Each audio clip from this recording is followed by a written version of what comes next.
在这个世界里，不管你是多么的富有，到最后的时候，你也得问一个很重要的问题：我死去的时候，我将会发生什么事呢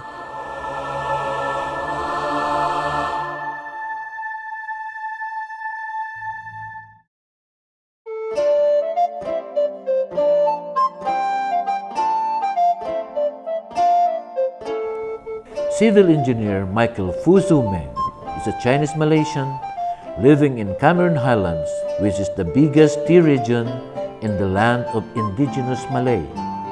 He works as a health, safety, and environmental manager of an international Italian company that specializes in dam construction, power stations, tunneling work, and infrastructure around the world. Today, he is off to their worksite for a drill. So today we are doing an emergency drill just in case the dam break. So the water all spill out, right? I'm taking care of all the safety of the people working on site and also the environmental, so that their work do not pollute the environment.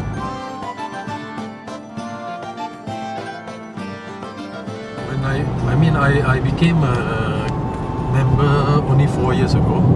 So when I first started to know about Pastor planting all these trees in the Glory Mountain? Yes, it felt good because Pastor was also doing environmentally friendly actions and business and contributing to the environmental, which is also what I'm trying to help a little bit.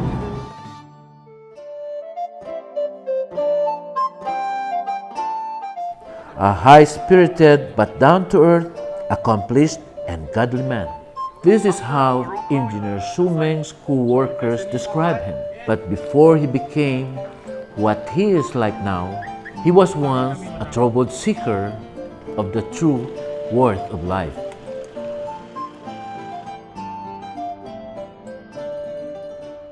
Born to a well-to-do Chinese family in Johor Bahru, Malaysia, young Soo Meng's parents, though loving, didn't teach their children spiritual things.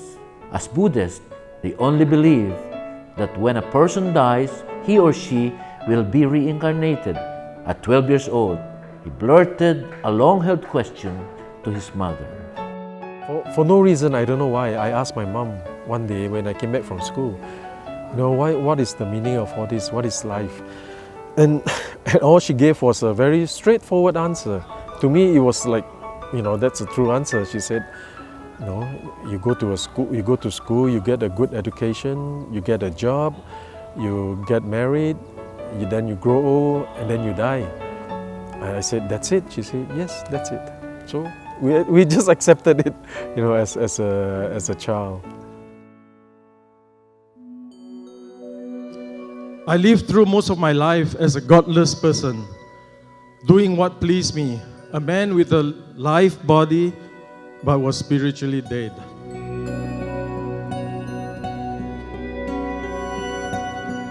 See, my dad passed away when he was 50 years old.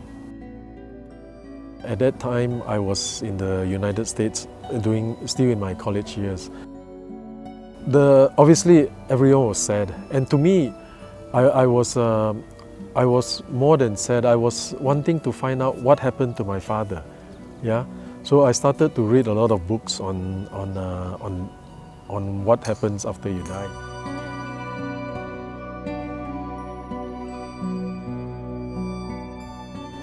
For me, temporarily, that gave me the solace in my heart. So after you are dead, you go to another world. So then I stopped. So to me, like I say, that is only to find some comfort in my heart or about where my father would have gone. But then it doesn't teach me about the actual meaning of life.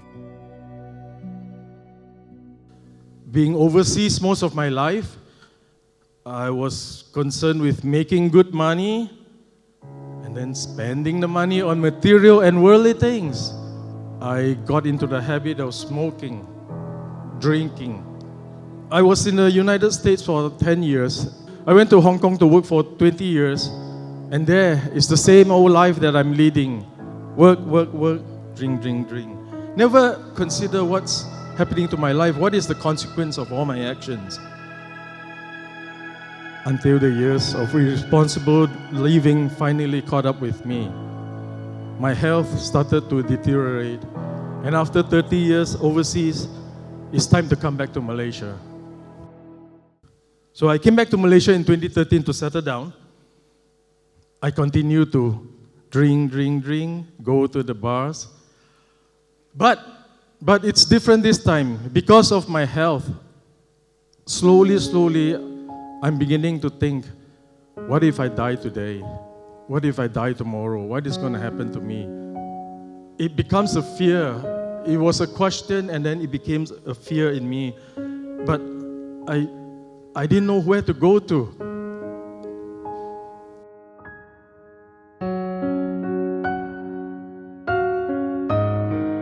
Praise the Father. I think it was Father's manifestation. I met one of our sisters from KLC one day, and then she invited me to TWP presentation in Kuala Lumpur. I attended my first TWP in Kuala Lumpur here in April 2014. And I remember during the TWP, like now,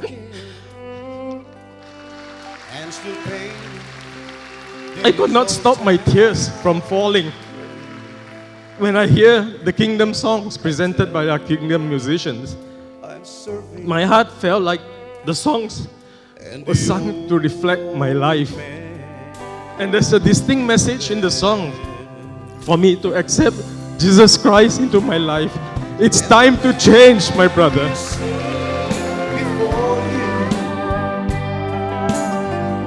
They look a lot the same.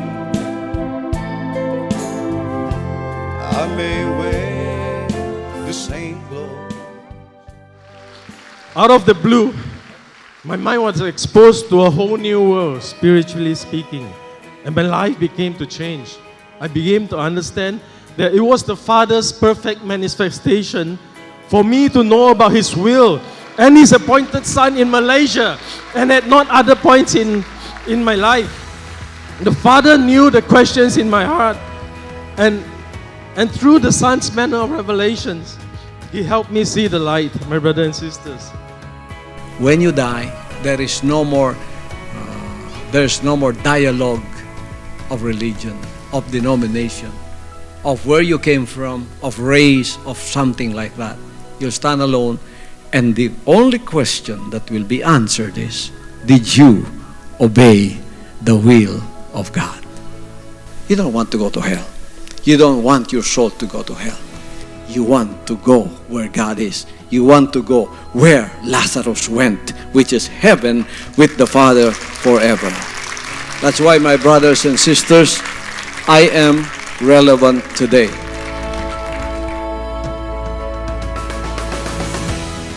To tell the truth, coming from a non-Christian background, it was hard for me to accept that this man, our pastor, is calling himself the appointed Son of God.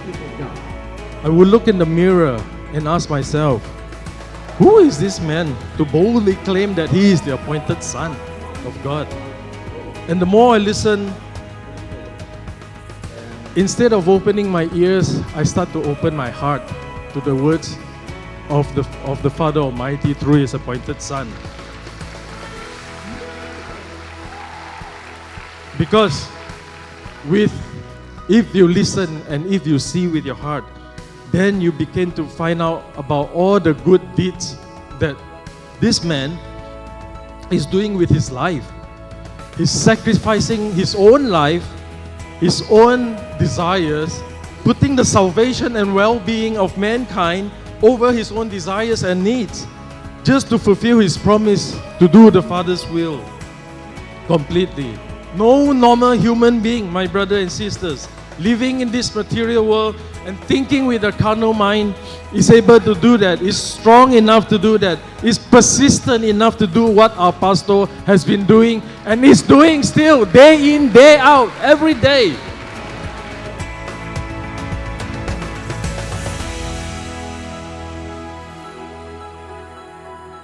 there's the one manner of revelations which I really liked, and that always stuck with me was when Pastor was in US, in LA.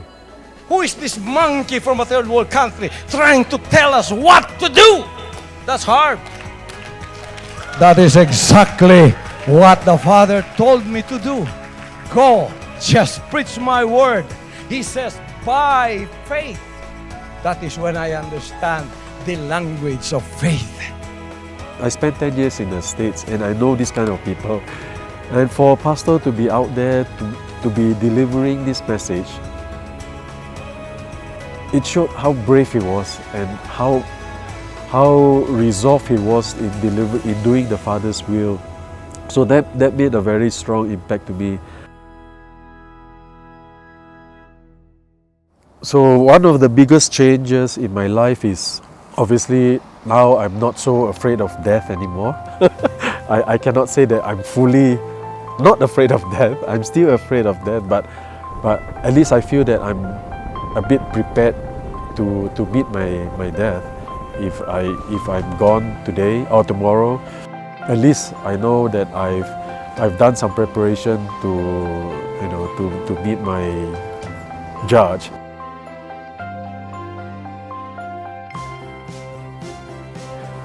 Pastor, I want to say thank you to you. Thank you for coming into my life. I wish that I had known you much earlier, but it's still not late yet. Even though I've already lived a big part of my life, but I'm still glad that I managed to know about you and to listen to all the message that you've revealed to all of us. You are indeed our model to reconnect our life to the path of the Almighty Father and to do the will of the Almighty Father here on earth.